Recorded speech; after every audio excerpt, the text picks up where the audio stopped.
Charis James is one of the creative forces behind AKI Design, an award-winning studio known for its thoughtful, human-centred approach to interiors and spatial design.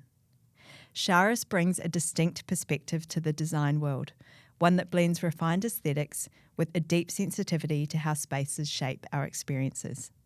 With a background spanning multiple pathways, Charis has evolved within the design space with a reputation for crafting environments that are both beautiful and deeply functional. At AKI Design, her work is guided by a belief that great design should tell a story, one that reflects the people who inhabit a space and the purpose it serves. Now joined in business by her daughters, AKI Design is going from strength to strength as they broaden their offering and their portfolio. In today's conversation, we'll explore Charis's creative process, the philosophies that drive her work, and how she navigates the evolving landscape of contemporary design.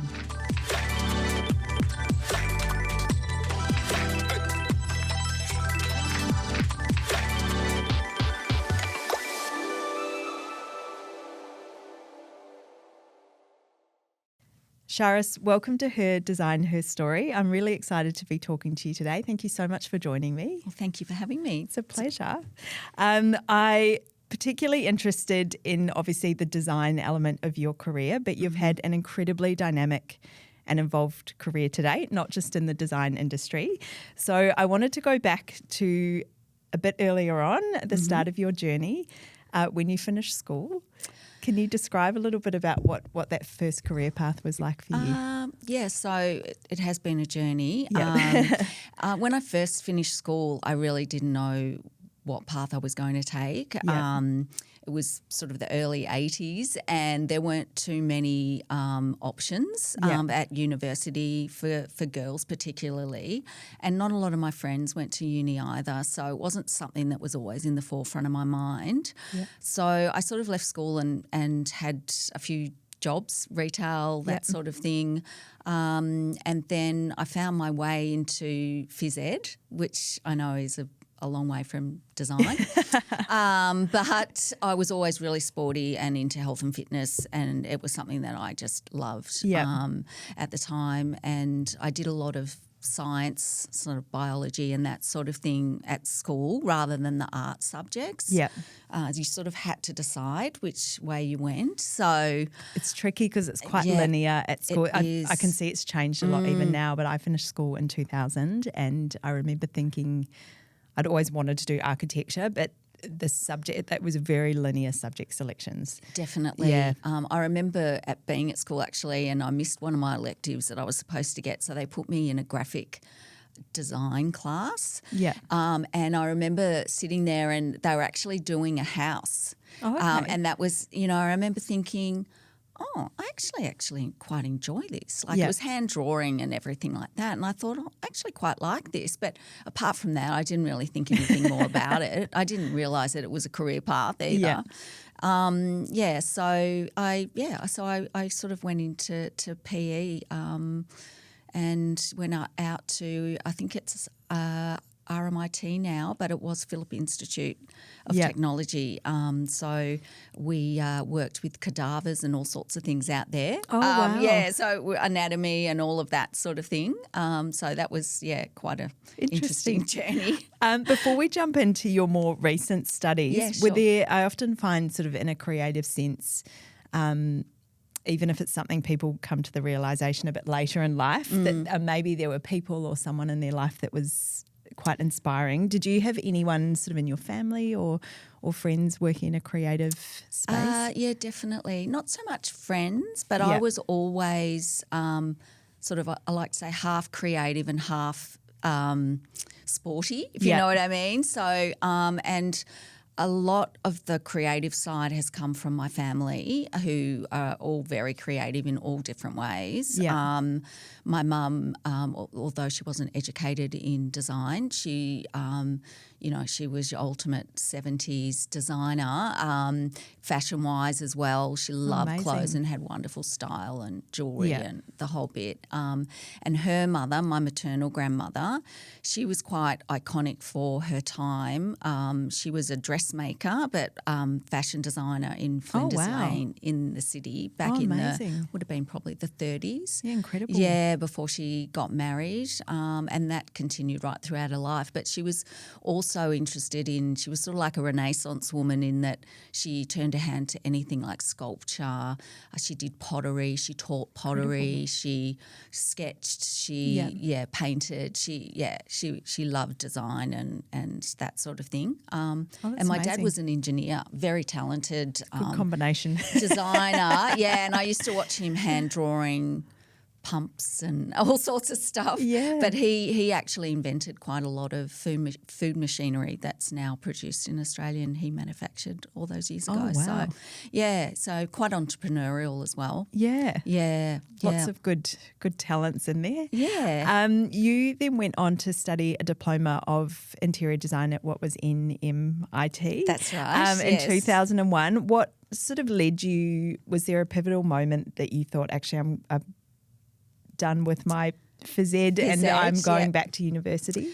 Well, I always loved fashion, Yeah. and I think most people that are creative kind of have a bit of a love of fashion as well, and kind of saw myself as a little bit of well, I always thought of myself as a designer. I designed my own wedding dress and all of that sort of thing. So it was just a natural thing. But when my daughters were born, it was difficult to kind of work and that sort of thing. So I thought I'll wait till they're sort of 5 and before I go back to school, which is what I did. And I actually had a fashion brand before I studied interior design as well, so that was an interesting journey business-wise as well. A priority for me was to show my girls that they could achieve anything. You know that a lot of women in those days who had to stay home and look after their kids and didn't really have the option of working because there wasn't childcare or anything like that around then. Yeah. If you had that desire to follow your passion, I felt that, I really wanted to do that. It was really important for me to have something for myself. So that's probably what drove me to study, because I wanted to be better and I wanted to learn. I had quite a thirst for knowledge. So that's amazing. And now, having children myself, I can see trying to get yourself in the headspace of university work, and the design subjects, particularly, like I used to find going to university, were very time consuming. Definitely. There was no finite end to things. So I have full appreciation for it definitely juggling wasn't that with young children. I didn't realise how hard it would have been when I chose to do it. But I think the diploma was really great for me to do because it had all the things that I love, like design history, colour theory. You learn about the world. You learn about all of those really hands-on, sketching, drawing, furniture design, all of those elements. We did very early CAD and that sort of thing, because I feel like sometimes when people go straight into university, they don't get that kind of design, almost decoration side. Yes. So it's very much more drawing, or a bit more academic. Yeah, maybe. Like jump on CAD and details and things like that. So for me,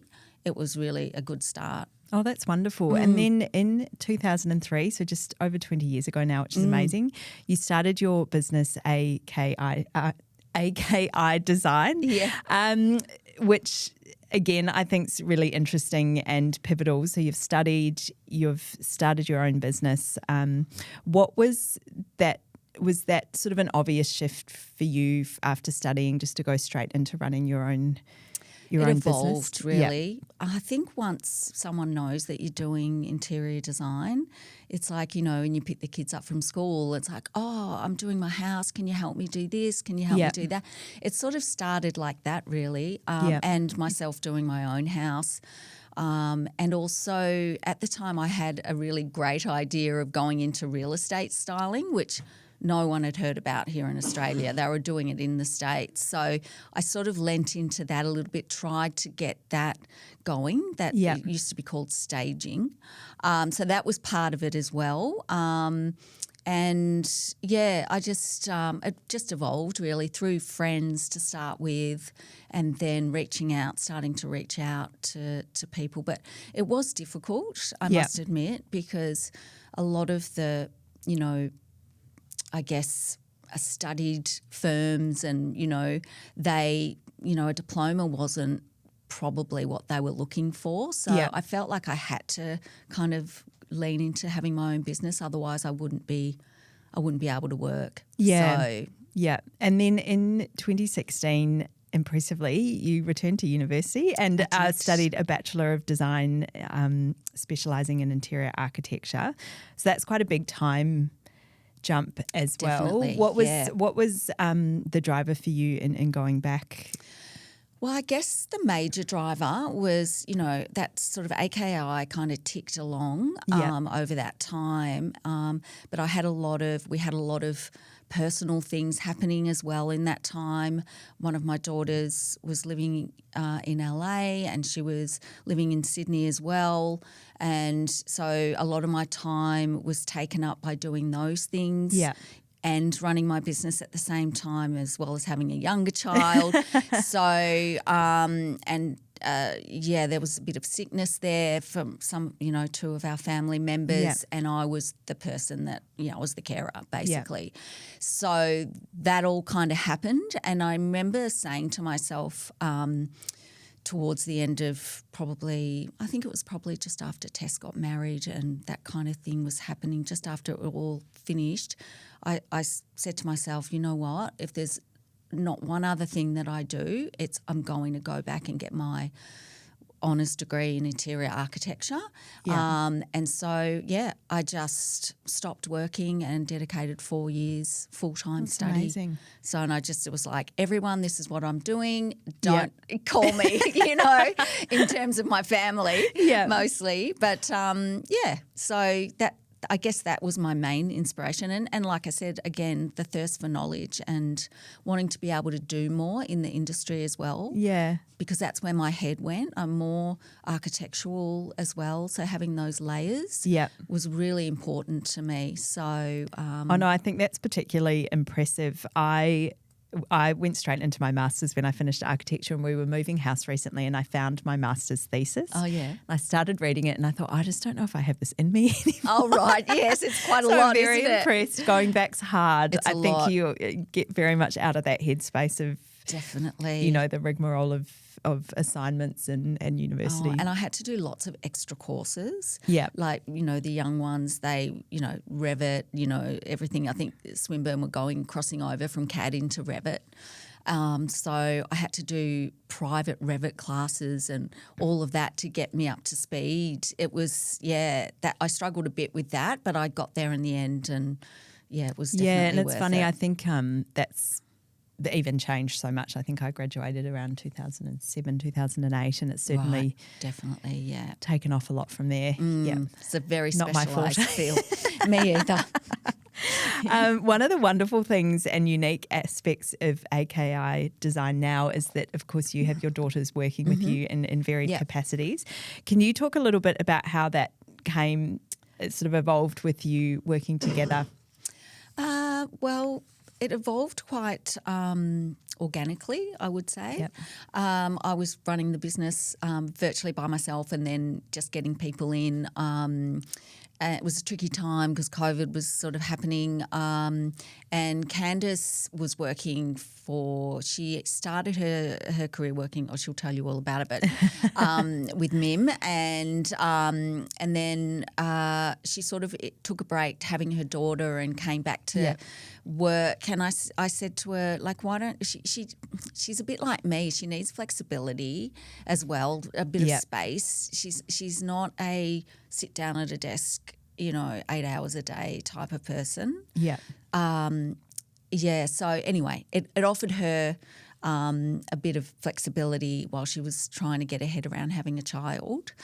So that was great. We had Indy, her daughter, in the studio and stuff. It was very new age. We were leading we were a childcare centre at the same time.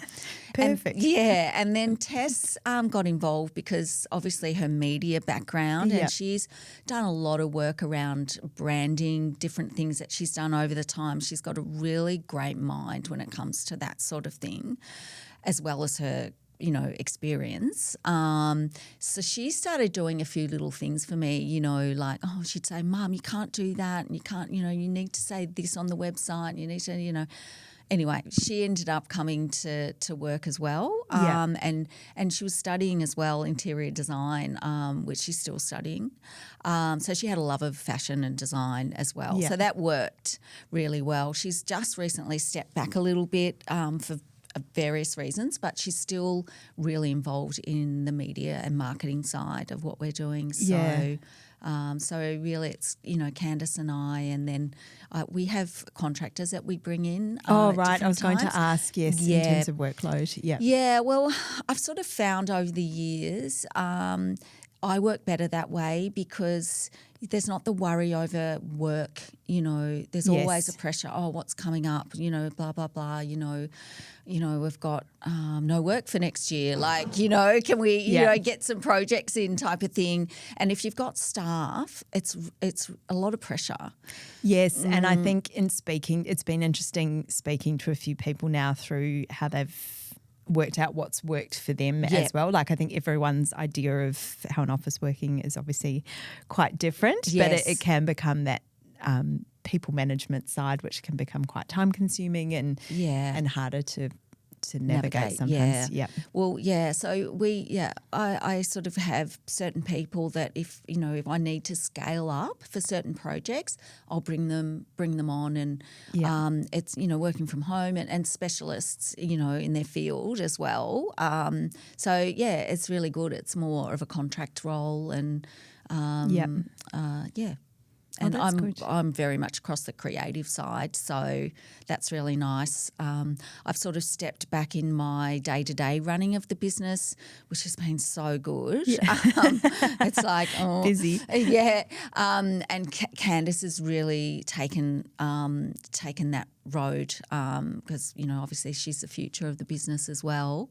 I'm sort of more of a creative director, and I'll do anything and advise Candice in any way I can. Yeah. Oh, that's wonderful. Yeah. I think you've obviously come into this with incredible motivation, I think, and determination, which I think is wonderful. Oh, thanks. What would you say are some of the key attributes that you feel in your personality have helped you sort of evolve in the incredible way that you have? I've always been really ambitious for myself. But I've also been I've always prioritised my family over my own needs. So I think that's why my life has been a little bit of a happenstance, if you know what I mean. Things have happened and I've had to adjust, but for me, I think ambition and passion for design and for my own life path is what's got me through, really, and driven me. Otherwise, I would have given up a long time ago. I know. I think it's really amazing, difficult. And you've had this incredible sort of longevity as well, sort of touching on that sort of thought of adaptability and being able to navigate through lots of situations, I think is incredible. I mean, life's like that. Yes. So you've got to adapt to your circumstances and know that your time will come and just, work towards it. I was even saying to Candice this morning, she's in London, and I was she's sort of saying, because of the time difference, it's really difficult, and she's working, really hard over there. But, I said to her, darling, it's going to happen. You're doing the work. It's fine. Just know that you're doing the work. and it will happen, and just keep thinking ahead and being positive. Exactly. About you it. have to be a firm believer in yourself, really, Absolutely. don't you? Yes. You definitely do. You have to believe in yourself. And, yourself when you've got children, she's trying to work and she's got Indy kind of, sitting having breakfast next to her and things like that at the moment. It's a test of your patience. Yes, exactly. But just be in the moment. Exactly, yeah. Touching on that idea of adaptability, you have covered some incredible project work in your time. Initially, you were doing a lot of high-end residential projects, which I know you're still doing at the moment, apartments, beach houses.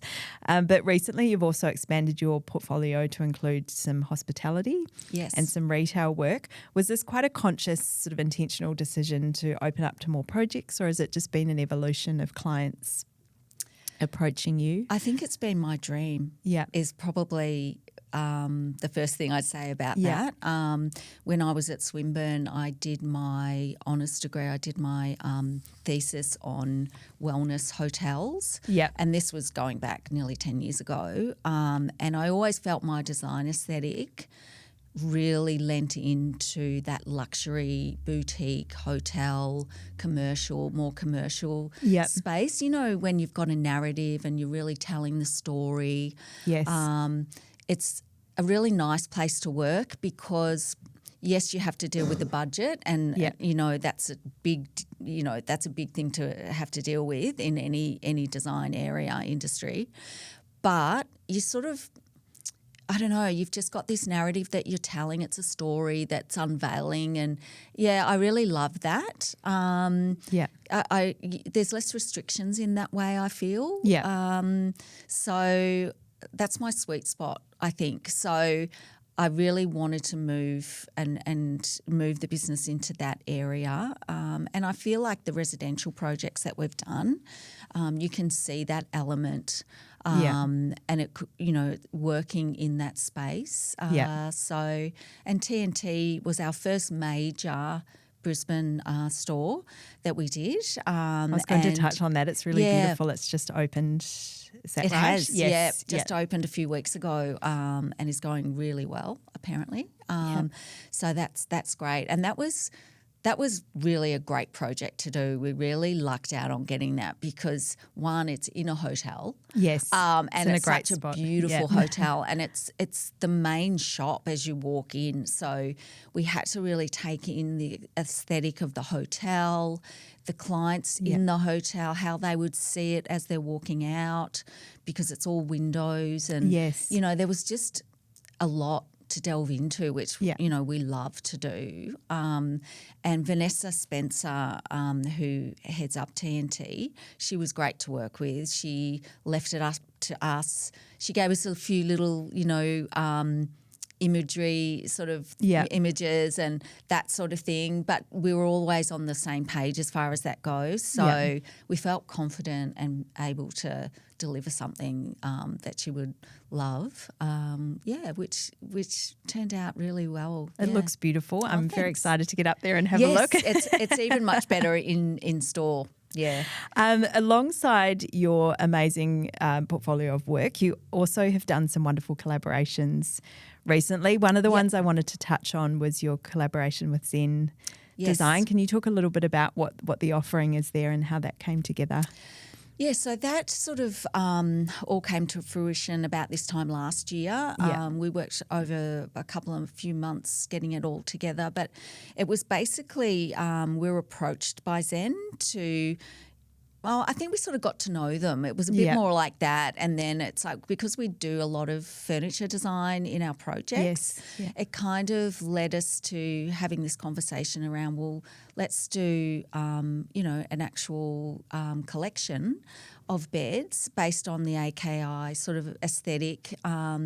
So that's how that sort of came about. And it was like, oh, yes, great. They're really beautiful. Yeah. Oh, thank you. Yeah, I felt that, we really could, lean into our best kind of design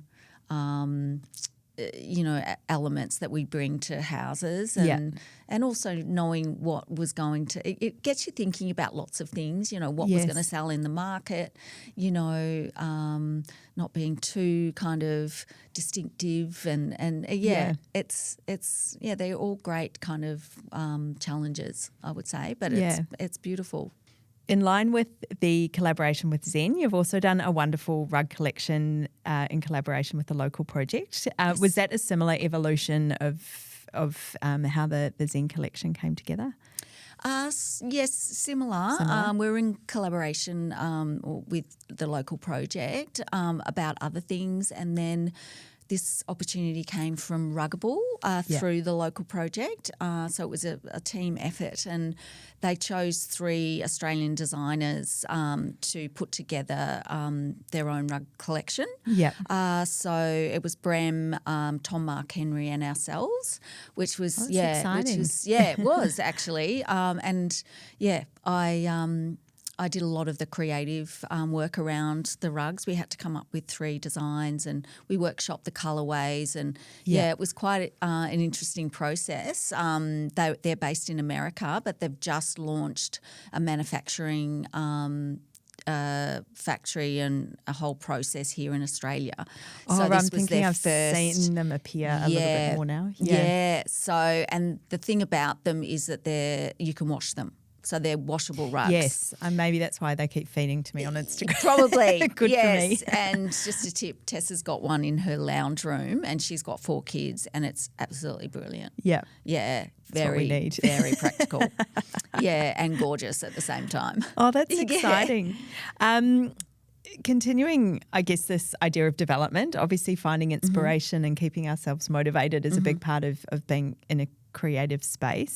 Are there any particular ways that you find inspiration in things that you do, like travel or particular books? Or I think I find I'm not patient enough to read books. I like flicking, but most of my inspiration comes from design history and traveling.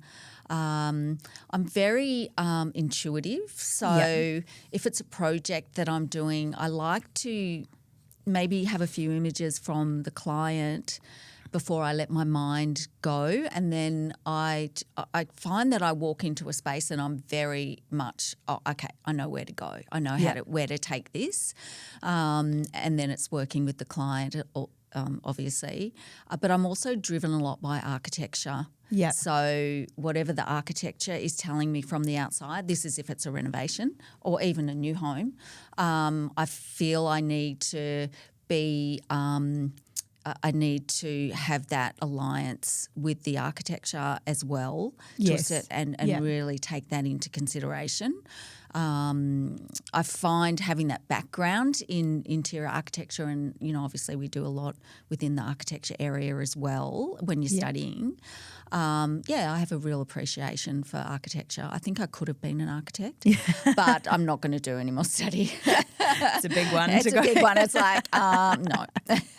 Well, it's funny. There is so much overlap, really, and I think, it's very complementary, to each other. Yes. The externals and internals. Definitely. And I feel it needs to flow. It needs to be a really well-designed space. Needs not to be obvious in a sense that it needs to be interesting and maybe eclectic and things like that. But it shouldn't be jarring. It needs to just really tell a story. That's my opinion. Yeah. And then it feels right. Yeah.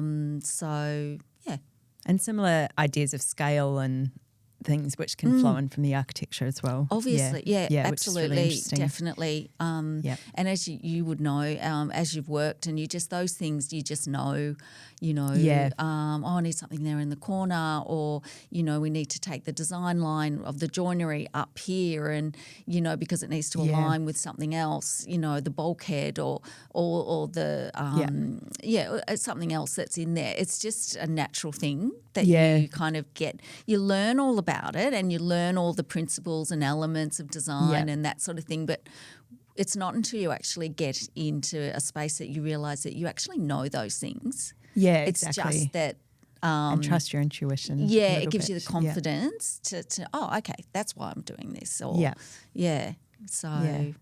Oh, that's good. We've obviously touched on your two daughters, and they have now sort of grown up, if you like. Yes, very much so. But I think that is particularly interesting that you were studying and started your own business, particularly, as you said, maybe at a time where it wasn't as common for women to be doing this. Can you remember sort of how you structured life and work back then, given even when my oldest is turning 12 soon, and I remember when she was born, even then there just wasn't the option of childcare wasn't as prevalent. So it's even changed much in that time. Yeah, it would have. Yeah. I had my mum who was down the road, good old mum, but she had a life of her own as well, and I was kind of quite conscious of not constantly getting her to look after the children. I taught fitness classes and things like that, so that was a part of the early days when I was teaching. I used to take them, and you'd get free childcare at the community centre where I was teaching. So that was really great. Yeah. And whilst I was doing that, I was getting a bit of my own life as well. And then when I'd come back in the afternoon, I'd do some of my own things. But then when they got to certain ages, it was different again. It was like, okay, it keeps changing, I've got to drop them off at this time, especially when I was studying. Like the first time I'd drop Tessa off sometimes early at school, put her into before childcare, which they had school care. They had that then, which was good. And then I'd drive out to Thornbury where my school was, and then I'd spend, all day there, and I'd come back and I always wanted to pick her up from school, and so then I'd be back to do that. And then at night I'd study when they went to bed, and I think, you just do it, Yeah, it's funny, isn't it? When you're in the thick of it, you just make things work sometimes. Yeah, I think so, And my husband he has a business of his own as well. So at that stage he was working 7 days a week. So he was putting the food on the table. So in a sense, because he was growing a business and it was actually making money. So that was, but that, we just worked it. It worked. It was busy. I wouldn't get home sometimes till 8:30 at night because Tessa was very busy in her career very early on. So I was driving across the city to take her to singing classes and ballet classes and drama classes, and then coming back home. So, and it was a juggle. Yeah. I feel tired. It was worth it. It was worth it. It all happened for me. So exactly. Yeah. And now obviously this is adapted, and you have grandchildren. 5. Yes, which 5. is amazing. Really exciting. And I guess you probably have that appreciation of maybe what your daughters are juggling. Definitely, a little bit that's now right. As well. Yeah, it's a beautiful time, and I think you don't realise that perhaps when you're in it. Yeah. Because you get frustrated, because you want to be doing something else, or that sort of thing. But I just think time goes. It just goes whether you like it or not. So whatever you're in, be in it. And you guys have so much help. No, I don't mean you necessarily, but there's daycare and there's all of that sort of thing. And I think it's more acceptable now. Like I certainly feel like speaking to some people I know who are a few years ahead of me. Yeah. And saying it was really not what people were doing, utilising some of these things. So I think now at least it's a little bit more. Yeah. Oh, funny story. I'll be quick, but when I first started my business, Tessa was about 3, I think, and I used to have to lock her in the bedroom when I was on the phone to people. And, because there weren't mobile phones. There was, the landline. Yeah, the landline phones. And she kept coming out all the time. And I didn't know what she was going to do. So when I was ringing people for work or, like a business call, because people didn't work from home then. It wasn't considered professional. So, they're the sort of things you had to do. You had to pretend. It's so funny. Yeah. Whereas now it's great. Like, the girls bring the kids to meetings sometimes. And people are a lot more. I think everyone's sort of in a similar boat now. Definitely. Yeah. It's so fantastic. Yeah. Yeah. Oh, that's great. Before we wrap, it's time for her edit. So I'm going to ask you some quick questions to wrap up the interview. We'll have a drink. Can you remember the first design-related purchase you ever made? Yes, I can. It was when I was first married and I spotted a vintage armoire, if that's how you say it. Oh, yeah, beautiful. Yeah, in Brunswick Street, Fitzroy, which was a bit of a hangout for me. It was a bit different back then, but and I actually got my dad to come and help me pick it up, and he couldn't believe I was buying it. It was about $800, which was a lot at the time in the early 90s, and he goes, "What are you buying this piece of rubbish for?" Like, it was all falling apart. Yes. Yeah. I've had it sort of repainted and various things, but I do still have it, but it's in storage. Yeah. It's a good sentimental piece. Definitely. I can't get rid of it. Obviously, through the work that we do, we see a lot of art and objects and furniture, but is there any particular thing at the minute you're particularly coveting for yourself? Look, I'm always on the look for something. I don't really need anything, which is kind of probably the point of life that I'm in. And we've downsized quite a bit, so I have everything I need. Yeah. But I'm always up for a piece of beautiful artwork or a vintage sofa or something like that, which I've kind of been hinting at maybe getting rid of the one that we've got, the Tufty Time, which I love, but I feel like I need bit of a change. Yeah, so we'll see how that goes. Yeah. We spoke about travel before. Do you have any next travel destinations, actual or aspirational? I do. I'm heading to Florence next year to do a sketching course with a design institute over there. Yep. So that'll be really interesting because I love history. Yep. So that'll be great. I'm really looking forward to that. And then we'll probably go on and travel more. We went to Spain this year for a month and travelled everywhere around Spain. So there's more places in Spain that I'd like to go to, more up on the north. And Lisbon we went to as well, which was just beautiful. Oh, amazing. I mean, all those places, European places are fantastic. Mallorca's great. I've said to my husband I'd like to hire a house there. Secretly, I'd like to live there, but hiring a house is probably a first step. So anyway, we'll see if that comes about. But we'll definitely, it's all about those sort of things for us now, and building the business and trying to bring a lot of those things into the business as well. Yeah. Whenever I travel, we always stay at boutique hotels. I've got the luxury of that now, so always, and just the inspiration is just amazing to see what they've done and what you can do and just out of the box stuff. Just exploring. Oh, that's exciting. Yep. Any design faux pas you secretly love or love to hate? Well, I'm just looking at these walls here, and I think I said timber battens. But these ones are okay because they're channeling black. A curtain. They're black. Yeah. Yep. I'm a bit over the timber battens in houses. I don't know. It's just, sorry to everyone who has them, but it's not just your something aesthetic. it's been and it's definitely gone for me anyway. Favourite creative icon, living or legend? I don't like to particularly attach to anyone. Yes. But I must admit, over the last 15 years or so, I've really admired Kelly Wersler. Yes.